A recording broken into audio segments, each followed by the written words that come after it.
دورے کو لے کے ظاہر ہے کچھ لوگ جہاں خوش ہیں وہاں کچھ ہمارے ہمسائے تھوڑے سے تکلیف میں ہیں، اذیت میں ہیں، تو اس حوالے سے کیا کہیں گے؟ اس دورے کے مثبت اثرات تو سامنے آئیں گے انشاءاللہ قوم کے لیے، پاکستانی قوم کے لیے، عرب دنیا کے لیے، عالم اسلام کے لیے، لیکن ساتھ ساتھ جو ہمارے پڑوس میں کچھ ناراض ہیں ہمارے، دیکھیں فردوس صاحب، جب یہ ایک فطرت انسانی ہے کہ جب آپ کے پاس بہت ساری چیزیں ہوں گی، آپ آگے جا رہے ہوں گے، آپ ترقی کر رہے ہوں گے، آپ کے پاس بہت کچھ ہوگا، تو جو آپ سے کم تر لوگ ہوں گے وہ آپ کو نیچے گرانے کی کوشش کریں گے۔ حسد اور مسابقت، ایک دوسرے سے آگے بڑھنے کی دوڑ جو ہے یہ انسان کی فطرت میں شامل ہے۔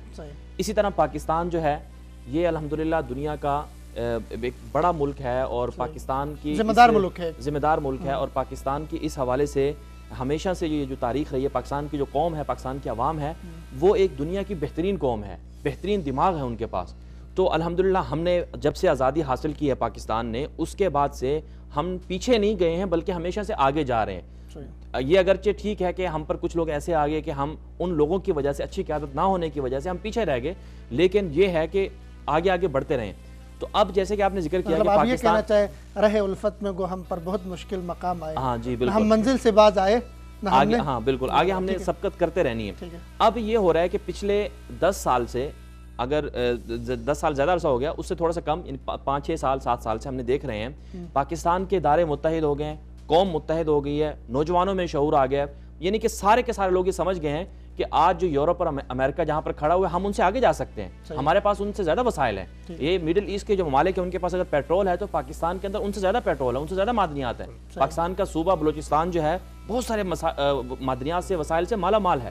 تو ہم نے اس کو اب اس سے جو یہ وسائل ہیں اللہ تعالیٰ کی دی ہوئی نعمتیں، ہم نے ان کو استعمال کرنے کی طرف آ گئے ہیں۔ جس طرح کہ ہم نے اس کو گوادر کو بہت پہلے سے کیا تھا لیکن ہم اسے استعمال نہیں کر پا رہے تھے۔ تو یہ ساری چیزیں دیکھ کے 62 ارب ڈالر چین انویسٹمنٹ کر رہا ہے سی پیک کے ذریعے سے، اور سعودی عرب نے 20 ارب ڈالر دے دیے ہیں، معاہدے کر رہا ہے، اور 10 سے 15 ارب ڈالر متحدہ عرب امارات دے رہا ہے، پھر اس کے علاوہ کچھ اور ممالک بھی پاکستان کو سرمایہ کاری کر رہے ہیں۔ تو ایک دم سے اتنی بڑی سرمایہ کاری کا آنا، پھر پاکستان کا،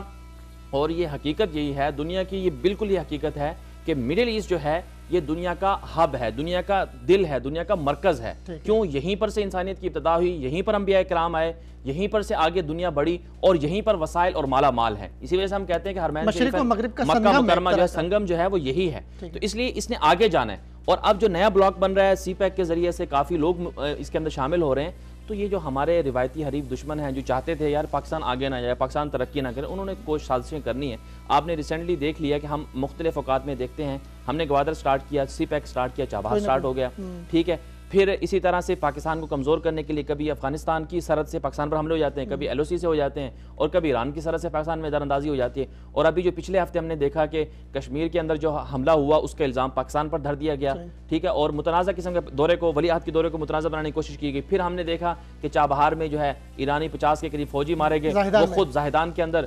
وہ صوبہ بلوچستان کی عوام کو حقوق نہیں دیتے ہیں ایران والے، اور وہی جو ان کے اندر کی